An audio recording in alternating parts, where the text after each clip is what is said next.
Accident par les médias, notamment les médias occidentaux. Les médias occidentaux, ce n'est pas nouveau. Hein. Et ça tombe bien, vous êtes des journalistes, vous travaillez dans l'information. Vous voyez ce qu'on appelle le média mensonge? Je pense que beaucoup ont compris maintenant.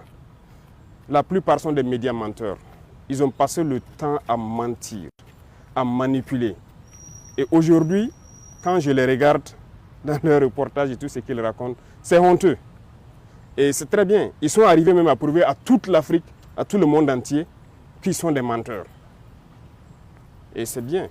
Je pense que la jeunesse africaine doit avoir compris, la jeunesse burkinabé doit avoir compris. Se désabonner de ces gens-là, ne plus les écouter, parce qu'ils nous ont tous manipulés pendant longtemps. Voilà, vous avez plusieurs exemples chez vous. Hein. On prend la Côte d'Ivoire. Qui n'a pas détesté Gbagbo? En tout cas, nous, notre génération, tellement ils ont menti sur lui, ils ont raconté du n'importe quoi. Ils mettent la pression par l'information. Vous finissez par détester la personne. Ils font un modèle de la personne pour vous imposer ça dans l'esprit. Vous finissez par détester la personne. On l'amène à la CPI. Après, on lui dit qu'il n'y a rien. Il est coupable de rien. C'est sérieux ça? Kadhafi, on a laissé Kadhafi mourir. Voici les conséquences ici. Dictateur, il a fait ci, il a fait ça par leurs organismes.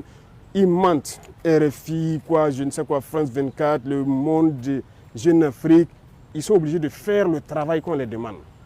Voilà, ils ne sont pas libres en fait. Il y a beaucoup de médias là, ils ne vivent pas de la publicité ou je ne sais quoi. Hein.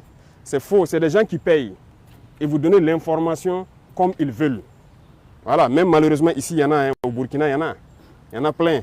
Voilà, quand on le dit souvent, les gens disent qu'on attaque les journalistes, mais il y en a. Je pense qu'il faut faire le choix entre gagner son pain, mais aussi aimer sa patrie en fait. C'est vrai, eux, ils se battent pour leur patrie. Hein. Tout ce qu'ils font, c'est à l'avantage de leur patrie, mais il faut se départir de ça. Et on voit des médias nationaux qui prennent pour référence ces médias-là. Souvent, on regarde certains journaux, ils citent, selon tel journal, c'est des menteurs.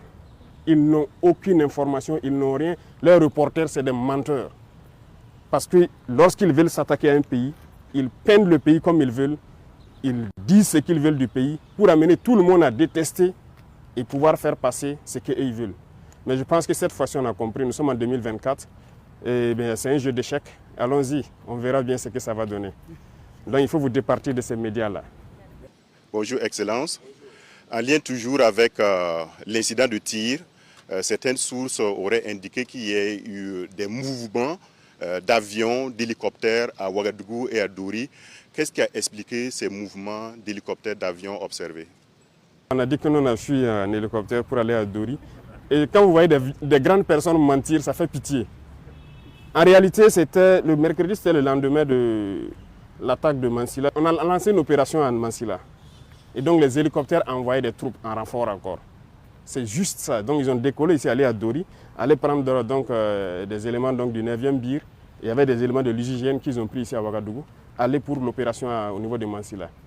Donc on a aussi appris ça comme ça. C'est vrai. Vous voyez, ils ont une tactique. Comme je dis, le peu de neurones qui les restent là, ils exploitent ça pour faire quelque chose de vraisemblable.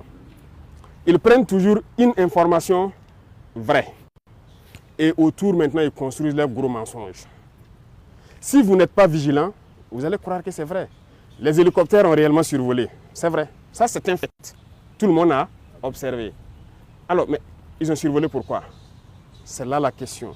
Donc, ils construisent le gros mensonge autour de ça. Tout le monde a vu les hélicoptères survoler, mais ils utilisent ça pour dire que, voilà, on a fui. Non, c'est faux. C'est la même tactique qu'ils ont employée quand les hélicoptères, les Ilyushin ont atterri à Ouagadougou. Il y a eu 6 vols d'Ilyushin à Ouagadougou. C'est vrai, les Ilyushin ont atterri. Mais ils prennent ça, et quand je les regarde, ils mentent tellement comme ils respirent. Ils construisent quelque chose de gros autour, que c'est des Wagner et des militaires maliens qui sont venus. Bon, moi, je ne dirais pas militaires maliens, c'est des militaires de l'AES. Donc, ils sont militaires maliens, nigériens, sont libres de venir au Burkina quand ils veulent, comme ils veulent.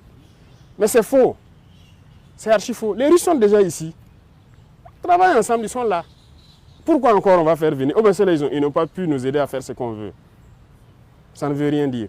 Secondo, je peux vous rassurer, ces avions, par exemple, qui ont atterri, les hélicos, je vous ai expliqué, les avions, c'est du matériel des Nations Unies. Après la fin de la mission, les munitions sont restées à Gao, à Bamako, un peu partout. C'est le bateau Tombouctou qui avait commencé à prendre nos munitions d'ailleurs pour évacuer vers Bamako. Ils ont détruit ce bateau-là. Donc on a trouvé d'autres moyens d'envoyer ça là-bas. Et là, c'est des munitions qu'on a ramassées venir. Et il y a des munitions même d'autres pays qu'on va détruire ici. Donc il y a une structure des Nations Unies qui est la UNMAS, qui est au courant de l'opération, qui doit même superviser cette opération ces 2 jours-là.